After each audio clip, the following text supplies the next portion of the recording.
ہندوستان میں آپ کو ہر چوتھا فقیر مسلمان ملے گا. ہر چوتھے مسلمان میں، ہر 4 مسلمان میں یا تو غریب ملے گا یا بھکاری ملے گا. بھیک مانگنے کا ایسا سمبول ہو گیا ہے مسلمانوں کا، بھیک مانگتا ہے تو ٹوپی پہنتا ہے کہ یہ سمبول ہے بھکاریوں کا. ایک ہری رومال ڈالتا ہے. وجہ کیا ہے؟ ہمارے یہاں تو نظام زکوٰۃ اللہ نے دی ہے. خوشحالی میں آپ سے عرض کروں کہ جب زکوٰۃ فرض ہوئی مدینہ منورہ میں اور پیارے آقا صلی اللہ علیہ وسلم نے جب زکوٰۃ وصولنے کا حکم فرمایا تو صرف 8 مہینے کے اندر اندر مدینے میں مسلمانوں کی غریبی ختم ہو گئی تھی.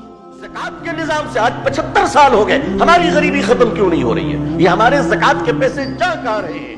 ہر مسجد کی سطح پر ہمیں یہ کوشش کرنی پڑے گی کہ ہمارے مسجد میں 40 گھر پیچھے، 40 گھر آگے، 40 دائیں 40 بائیں، 160 گھروں کا یہ مرکز مسجد ہو. اور مسجد یہ معلوم